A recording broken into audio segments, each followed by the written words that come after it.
Hey everyone, am I audible?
Hey everyone, just want to check if I'm audible before we start with the presentation.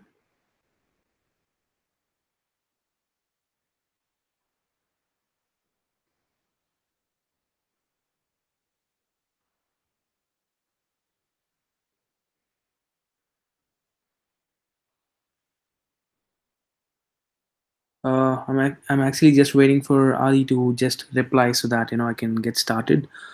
I'm just waiting for his reply. I hope I'm audible to everyone here.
All right, so let's get started then.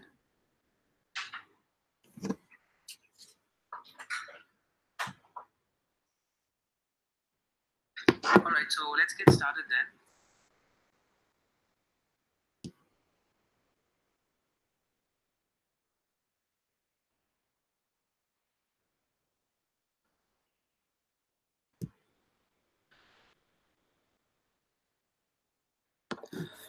Okay, I think I'm audible now to everyone. Okay, so hey everyone, this is Nikhil here, and firstly, good morning to all the members of the OWASP Jakarta team, and a good day to all our other friends joining us from different parts of the world. So as mentioned, so I'm going to be talking on certificate pinning today, and before we get started, a small introduction about who am I, what I do, and all of that. So my name is Nikhil Kulkarni, and I am from Bangalore, India, and I've been an active member of the Null Bangalore chapter here in India, which is an open security community. And I've been recently, become the chapter lead for Null Bangalore. So my main area of interest is web application security and mobile application security. I've been into bug bounty for quite a long time. Gotten into the Hall of Fames of the companies like Microsoft, Adobe, Apple, and bunch of others. So I've also presented my papers and trainings at bunch of conferences like OWASP AppSec, KuCon International Conference, Noi to Hack Paris, also at the local chapters at Null and OWASP chapters in Bangalore. So currently, I am leading the security team at a company called IGS India. So that's about me. So let's get started then. So what do we have for today's agenda?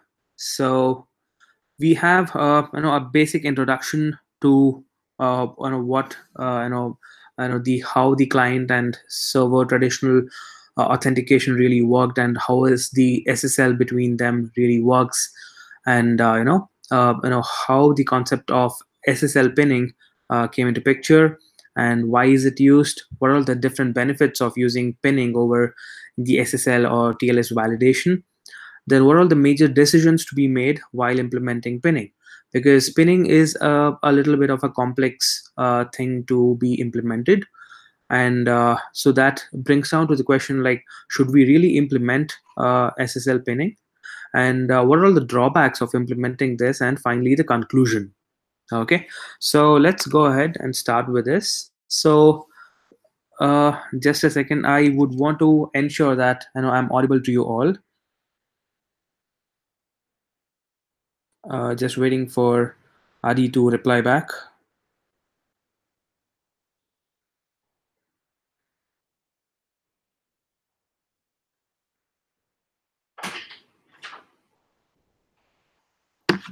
Okay, so I think I'm okay. I think I should get going.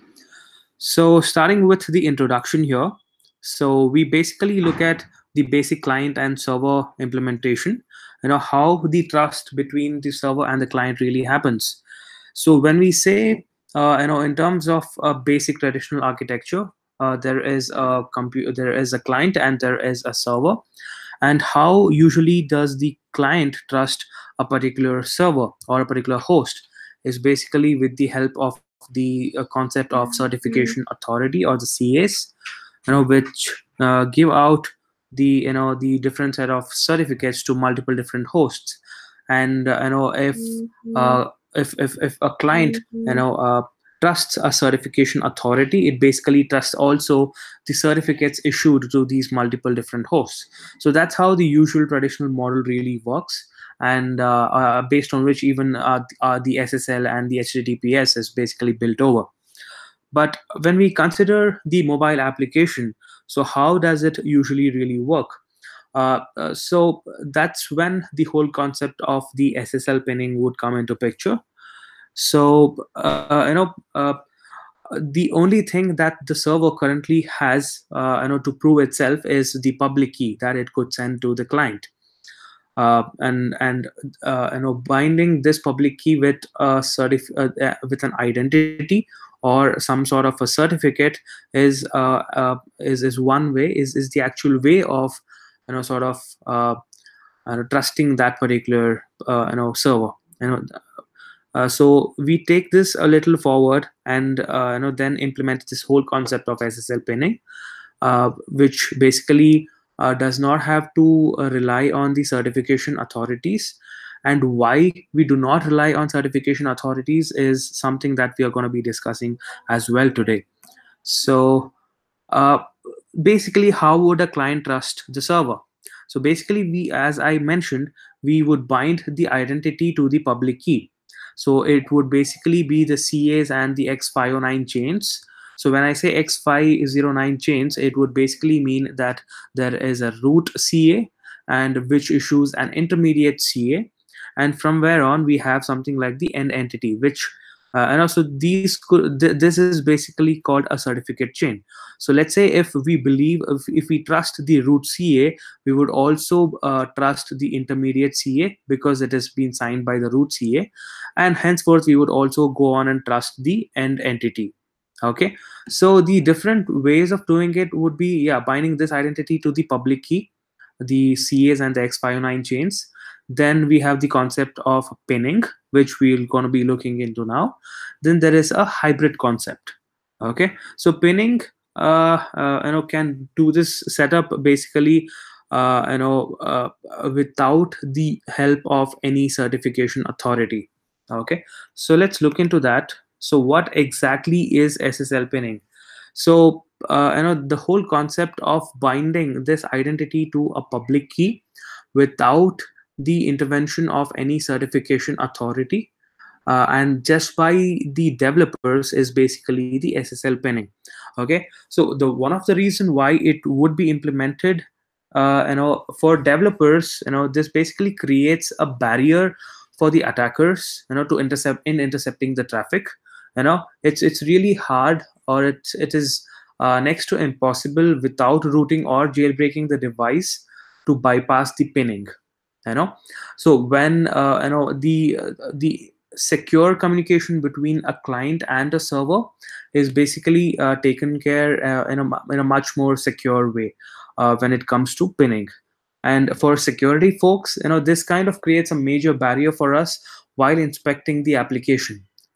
When we try to build bring in a burp suite or any other proxy in the middle and try to sort of install a root CA and try to sort of intercept the whole communication that's been going on between the client and the server. But that's kind of mitigated using the concept of SSL pinning. But there are also different ways of bypassing this, but it would surely need the phone to be jailbroken or rooted. Okay, so let's go ahead and see what are all the different ways the client would basically evaluate the trust. So it basically we need to understand that our operating system and our browsers usually trust a lot of CAs, and basically also trust a lot of certificate chains. So it's important to know that the uh, the client basically trust a chain. And when it says it's going to trust a chain, it's going to trust the end entity, the intermediate certificate authorities, and the root CAs. So it would basically check and validate various different aspects of this particular certificate. So things like the dates, the different constants, the different signatures. Then it goes ahead and does also a TLS specific checks, wherein it verifies for host name, such as the DNS name, the endpoint, which basically gets mentioned in the certificate and all of that.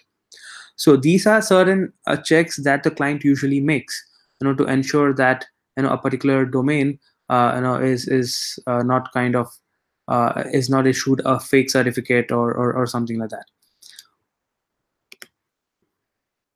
So what is it with pinning and mobile environment? Okay, so when we say so the whole concept of the mobile and the browsers are totally different. So the browsers don't usually know what is the host that they are connecting to in a prior way, but a mobile application application sure does know what are all the different hosts that it is supposed to connect to. So mobile applications basically know what their endpoints or servers are. They usually tend to interact with, one or multiple different set of endpoints. Okay, but when we consider a browser, browsers are totally different. They don't really know what they're trying to connect to, but mobile applications mostly really know what they're trying to connect to. Okay, so this is one of the reasons why pinning is a lot more easier for a mobile application. Okay, so so when we say pinning, it is basically associating an identity with a public key. So this whole association process in a traditional way is given out to the usually it used to be given out to the certification authorities, as we just saw. But in the case of pinning, it is totally done by the developers and not the certification authorities. Okay, so our main goal here is to associate an identity with this particular public key.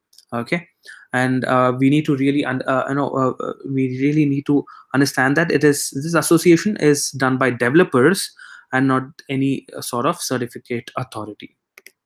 Okay, so when we try to compare pinning with the SSL or TLS validation, well, there have been a lot of failures in the past when we consider the SSL or TLS validation. So we have seen a lot of rogue CAs going ahead and giving out certificates to any random host names or servers, which has indeed created a havoc in the in the clients basically trusting the hosts. This basically has it really happens when our certificate authorities get compromised, and then they end up giving out random certificates which they are not supposed to give. Also, there is the phishing attacks where the victims were made to install fake certificates into the trust store. So we need to understand that this attack surface has kind of has been reduced with the implementation of pinning here. When we implement pinning, because the developer has the option to specify what are all the different hosts that are to be allowed. So we are not trusting any sort of third party here, and we are focusing only on the developer specific endpoints, so which basically results in the reduction in the attack surface. So before we start pinning, we really need to understand that is pinning really for someone for any random developer who's developing an application, because pinning itself is defense in depth approach, and we need to really have that level of maturity within the organization to implement something like this. So when we consider applications like fintech based applications, yes, we do need pinning to be implemented. How about social media applications, something like Facebook or Twitter or any social media applications? Yes, sure, they do need the pinning to be implemented. Also, applications like e-commerce based applications and gaming applications, yes, they surely do be needing pinning to be implemented. And what if it's a local meetup app, something like, say, there is an app that is built specifically for OWASP Indonesia, where it basically tells people what are all the different set of topics that are upcoming, that are coming up in the next few days. Should we be implementing SSL pinning for such an app? I don't really think it's kind of needed to implement pinning for such kind of an application. Okay, so let's move ahead and see how usually this implementation happens for an Android application. So from considering from an Android perspective, so the certificates are usually stored in the SQLite and then used directly. Then you could also store the SHA-1 hash of one element in the chain and then compare it. Then you could also go ahead and store the SHA-1 hashes and then later on compare it. So these are ways of implementing it. So there are a bunch of libraries like OKHTTP, and there are a bunch of other third-party libraries that could be implemented for implementing the certificate pinning. But when we consider the iOS, there are third-party helpers like Swift HTTP and TrustKit and bunch of others that could be used to implement the certificate or the SSL pinning.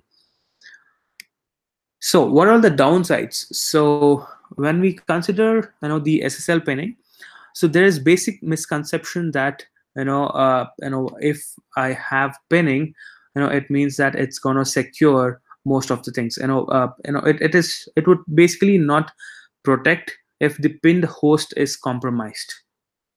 Okay, then it would basically create a single point of failure. The whole point of pinning is to protect the connection. If anything else in the system is compromised, not the things that we have pinned to, then it's a problem. Then a lot to worry from the operational perspective here. There are, because pinning is a defense in depth approach, there are going to be a lot of operational issues that are going to be coming up. uh, Operational issues, we're going to be again looking into this as we move ahead in the presentation. So from the performance of the application, that also it might get affected sometimes. If, let's say, there is a single point of failure that happens uh, from the application, let's say uh, the pins are not able to if the pins are not getting validated, then the application won't load any sort of code on the server. It will basically create your users being unable to trace if it is not implemented correctly.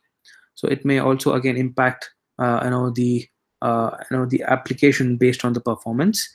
And usually this is not for local attacks. It will not stop users from intercepting own traffic. Like, say, it will not stop reverse engineers and local bypass. If users insert their own certificates and do reverse engineering, it's basically made to protect from a certain set of attacks, such as interception of the networks. It will not help if the devices are basically jailbroken or rooted. Okay, then if the goal is to protect from a jailbroken device, then probably using of message level asymmetric encryption or binary hardening or obfuscation should be the option. Okay, so let's go ahead. So what really happens if there is an absence of certificate pinning? So most of the pen testers would have already noticed that people would have if you look at pen test reports, there have been saying that a certificate pinning was not implemented, so the application is insecure. We can't really come to such kind of conclusions. Absence of certificate pinning cannot be considered as a security vulnerability. But we always need to remember that if a pin is broken, if there is a broken pinning implementation that's been made, then it is indeed a security vulnerability. Okay, so this is something that we sort of really need to keep in mind while doing pen testing, because there have been a lot of reports around and bunch of them that I've seen in my experience, that people really tend to say that because pinning was not implemented, the whole application may be insecure. That's totally not the true approach. So when we consider certificate pinning, there are supposed to be a lot of decisions that needs to be taken care. Let's look into what kind of decisions that usually needs to be taken care. So the first one would be, which identity should we be pinning it to? Okay, so we are going to be looking at what different things that we are going to be pinning to. Like, is it a root CA, or is it an intermediate CA, or is it an N entity? What really happens at different point of view? And should we really be pinning the certificate or the public key? So that's something, another question that comes to our mind. So what to do in case of a compromise? This again comes to the operational side of it. And how do we take care of the rotation of these pins? Then what to do when the whole concept of pinning really fails, and how is the deploying should be made of the pins? Okay, so these are different questions that really come, and these decisions have to be really made by the developers. So pinning to end entity, so end entity identity. So when we see the certificate chain, so we really have the root CA, the intermediate CA, and end entity. So what really happens when we pin it to the end entity? So this could be considered as a most secure approach, because it kind of leaves us with a very small attack surface. If and only if our servers get compromised, only then there is a problem. If not, then we are safe to an extent. So that you do not it is kind of secure, that you do not really have to rely on any third parties. The certificate can be self signed. There is no CA that is needed, as you trust the public keys of the server and it holds the private key. Okay. Then there are a bunch of problems as well that arise with this kind of implementation. One thing is, as the end entity certificates rotate most of the times, for various different reasons. So when the certificate rotates, then it becomes another problem of sort of updating the application with this new set of certificates, and so rotating them again causes this kind of a problem. So that kind of needs to be taken care. So this is one of the major problems, which is basically the rotation of the certificates. So to avoid that, what if we kind of pin it to the intermediate CA identity? So when we pin it to an intermediate CA identity, it kind of allows some level of flexibility. You do not have to update your pins all the time. So that's one of the biggest flexibility that this gives. Then there are a lot of problems. There could be intermediate CAs that could get changed. There are chain validation bugs. So let's say there is an intermediate CA, like say there a VeriSign or some root CA signs the intermediate CA, and this intermediate CA basically signs a certificate. You're not sure if this particular intermediate CA would sign it again. Okay, so every time you rotate, you need to check your pins. So this is one of the major reasons why we basically moved from the previous implementation, which was the end entity identity implementation, to an intermediate CA implementation. But it becomes a lot more complex here, as we try to migrate from the previous method. So it becomes a little more complex here. We are not really guaranteed that the pinned ICA is used when we sort of rotate the pins. Okay, so what do we do next? Should we try to pin it to the root CA? Let's see what really happens if we try to implement it with root CA. So again, so this is also most flexible. You do not have to worry about when you rotate your certificates. It's likely generally signed by these like these big root CAs like VeriSign or Komodo. So now the thing is, we start kind of going backwards.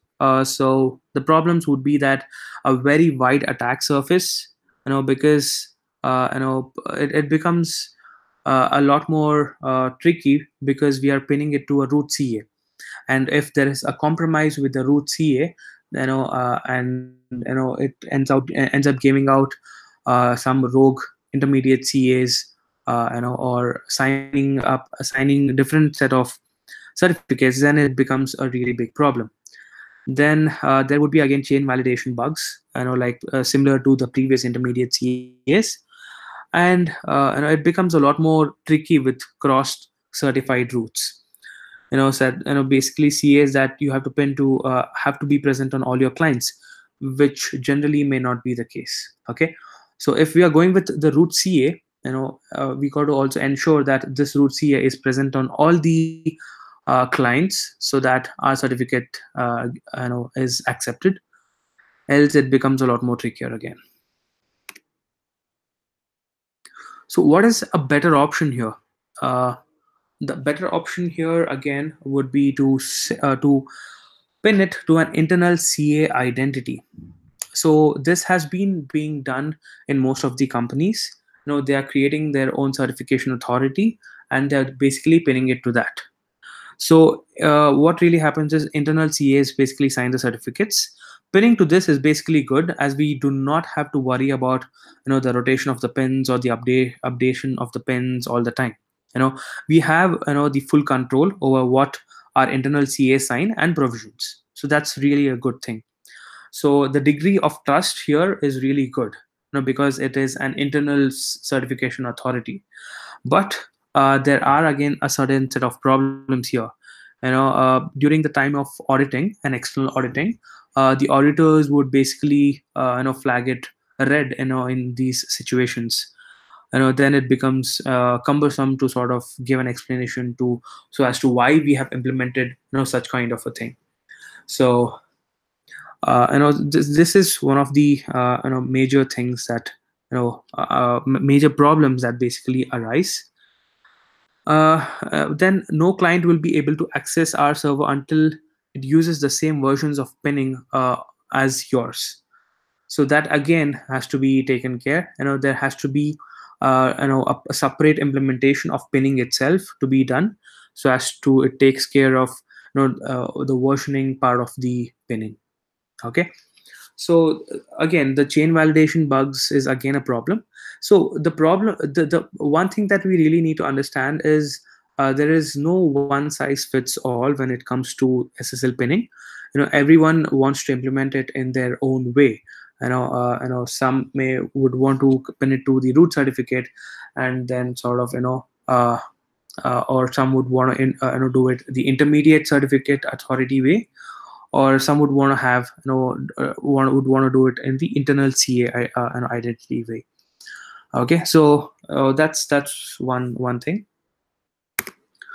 So the next thing we have is when it comes to the decision making, should we really pin the certificate or should we pin the public key? Okay, so there are three things that we got to consider here. So we could pin the whole of the certificate itself, or we can pin it to the public key, or you could go ahead and pin it to the SPKI, which is the subject public key information.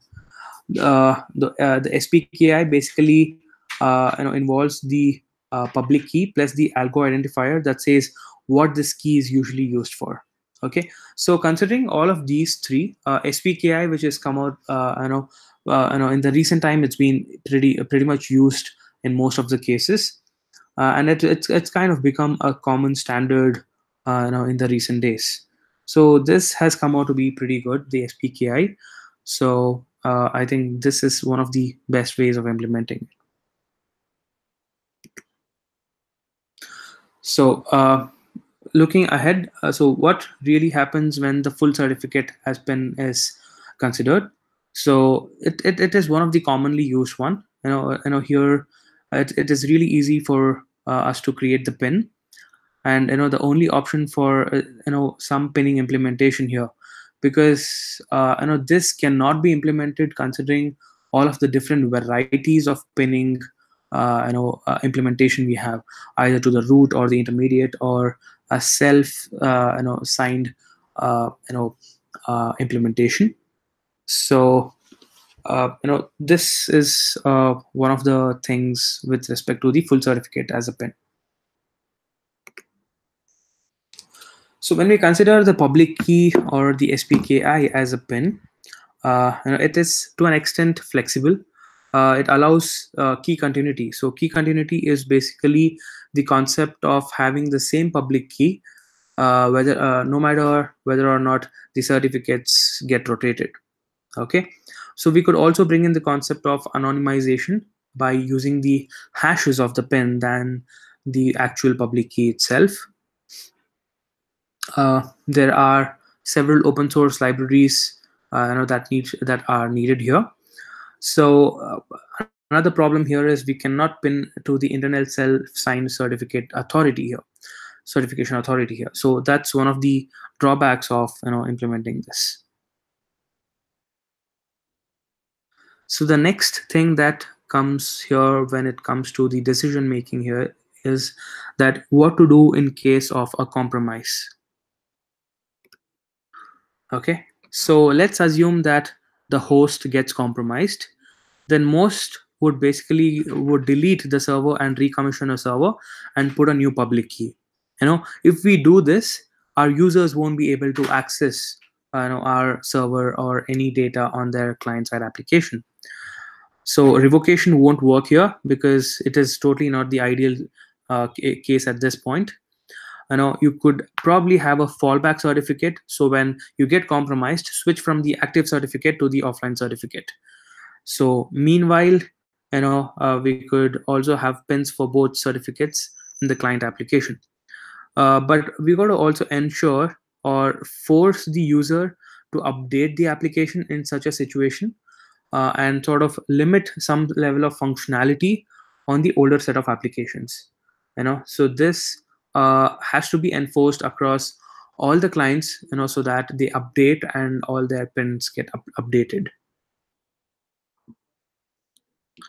Okay, so moving ahead. So what do we do, in terms of uh, taking care of the rotation? You know, so rotation is one of the biggest issues when it comes to the pinning. You would see most often the certificates being rotated for one or the other reasons. So we got to keep track of all of these. The best thing would be to do is schedule our rotations, and like things like the app updates, or if we have like a checklist regarding adding or renaming the pins, then key continuity here would be a better option. uh, you know is better to be implemented during the rotation. And there has to be a good level of coordination between the mobile teams, the servers, and the PKI, and the teams that are taking care of the whole the pinning in the application. So key continuity again is one of the major things that needs to be implemented here, because that certainly helps in terms of key in terms of the in handling rotations. So the next would be the decision part again. What do we do when the pin fails? So let's look into that. So there are only two ways of failing here. We either fail hard or we fail soft. So when we fail hard, the secure option, stop the connection going on. This is most common approach, and moreover secure. And the hard approach could be for various different reasons. We don't really know what would be the reason at most of the times. So one of the major things that we need to do is stop the connections again, whatever the connections are going on. And that's one of the primary approach that needs to be taken. The fail soft approach, it is an alternative approach. If pinning fails, then use the basic HTTPS with limited functionality, and then again ask the users to update. So this is a way that is better, and that could be implemented in a much easier way, because when you limit functionality for the user, and it basically forces him to sort of go ahead and update the application. So that's really important when it comes to the pin failures.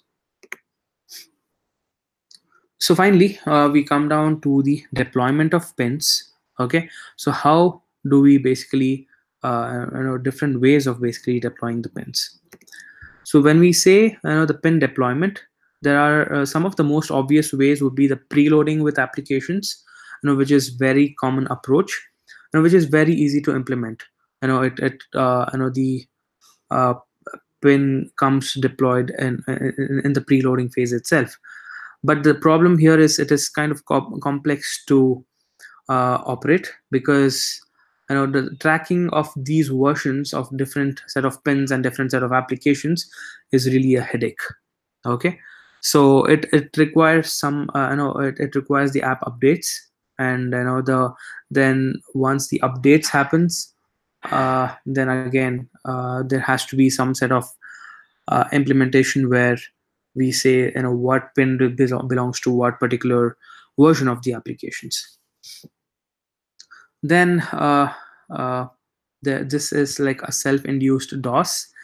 It's kind of an insecure way as well of implementing. So there are a bunch of other ways for doing this, so which is the trust on first use. So this is again what really happens with the HPKP protocol. It connects to the server, gets the certificates, and then uses the certificate as the pins itself. Okay, but it kind of it's fairly complex to design, but it is easy to roll out. But there are a certain set of problems here as well. it kind of leaves an attack window between the installation of the application and the first time connecting to the server. And also managing the expiry of the certificates is a big pain here.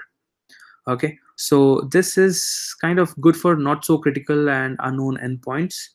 So the HPKP protocol also kind of uses the similar implementation. So the next one would be the over the air. Considering this, it is kind of very flexible. Connects your pin server and downloads the pin. And But the thing is, it is not really that easy to design.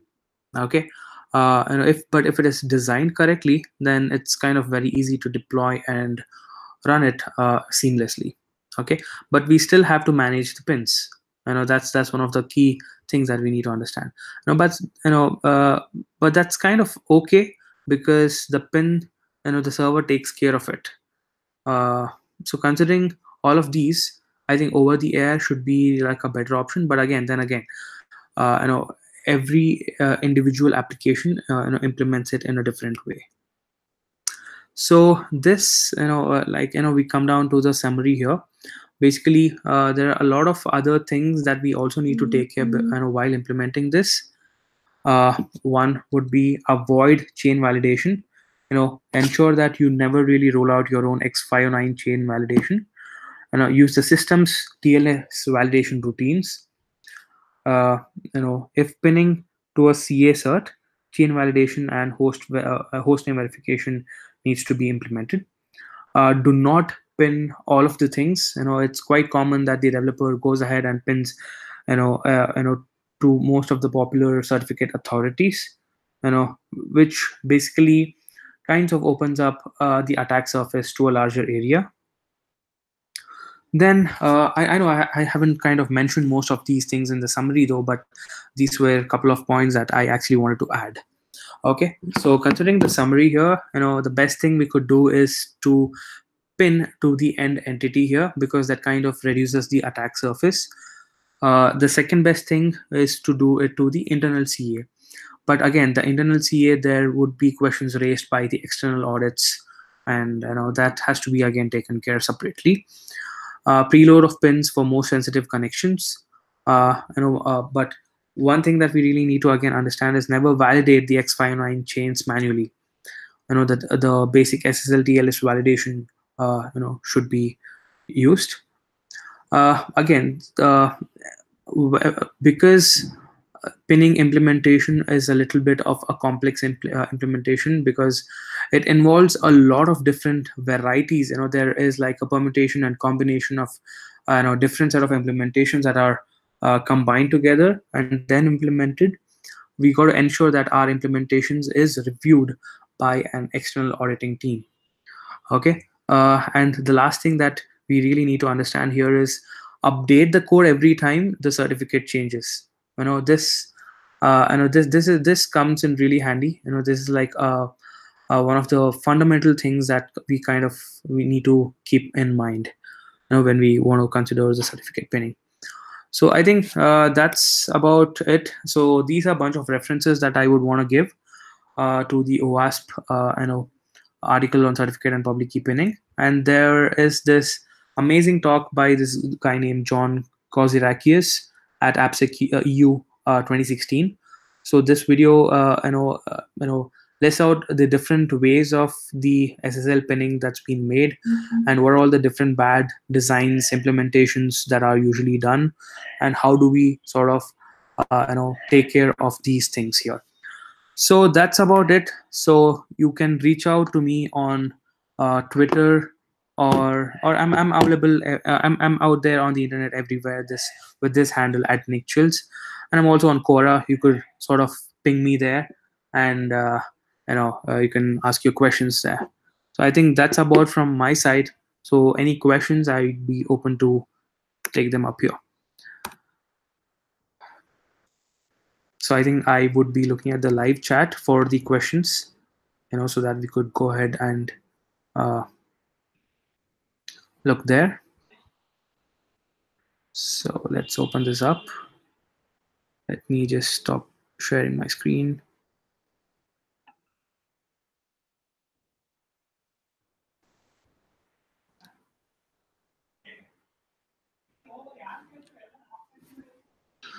Okay, so I'm waiting for the questions here. So let's wait for it.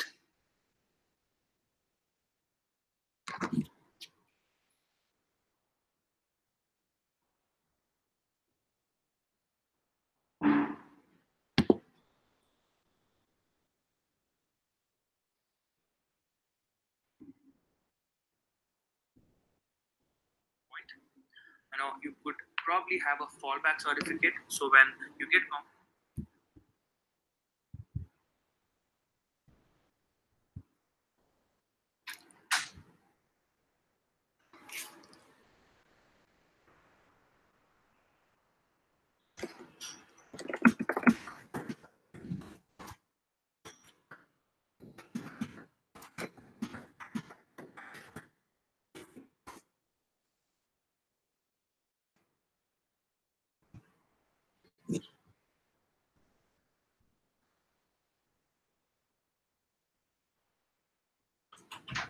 So I'm waiting for the questions from your side, guys.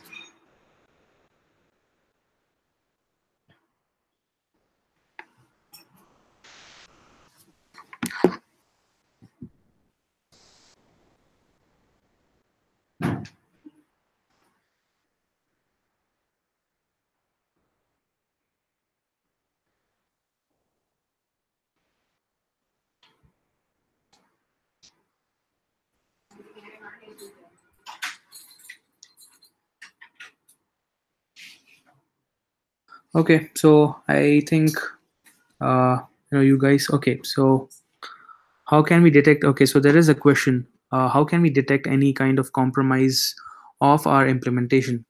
Okay, so that's a good question here, though. So one thing would be, before your application would go to the production and live, one thing would be to get things audited by an external auditing team here. I mean, that's one way, because this certificate pinning completely involves a lot of different combinations, and sometimes we tend to forget if we have implemented it in a right way, or do we really need this kind of implementation to be done.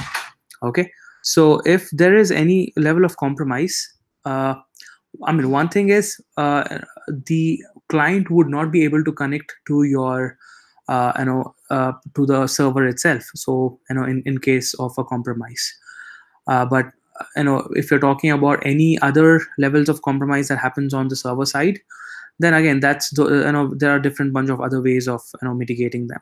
But considering only the the pin compromise, if there is any level of pin compromise that happens, then I think uh, the client won't be able to sort of communicate with the server itself. So yeah, so that's the answer. I hope that's I've answered that question.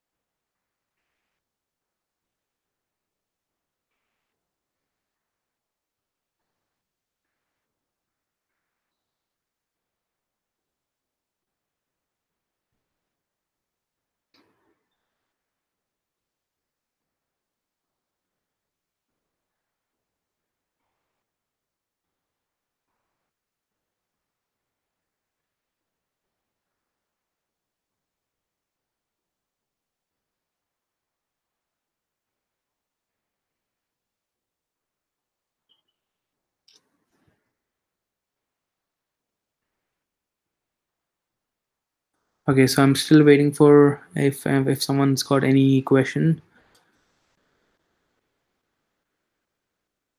Okay, okay, thank you. All right, so I think we don't have any more questions now. But yeah, it's okay. I think if there are any more questions, you guys could easily be able to reach out to me. So I think I'm also going to be sharing this presentation with Adi, and he'll be able to sort of take it forward and share it with everyone. But I'm always available on the internet, or you could sort of just ping me anytime, or you could go on Quora and ask me the questions, or you could reach out to me anytime. So that shouldn't be a problem. Okay, then. So I think we are done with the questions round, I believe. So I think it was really great for me to present to you guys. I really hope I made justice to the topic. I know it's a bit of a complex topic, for anyone to understand, because it involves a lot of different sort of uh, you know complicated implementations to be made. But nevertheless, certificate pinning is one of the primary things that needs to be implemented for any really big application. Okay, so it was really great talking to you guys. I hope to see you guys again. Probably when I'll be coming down to Indonesia. Probably there, I think we could sort of arrange some sort of a workshop on Android or something like that. And I think that thing could be done anyways. All right, so it was a really amazing presenting to you guys. Thank you very much.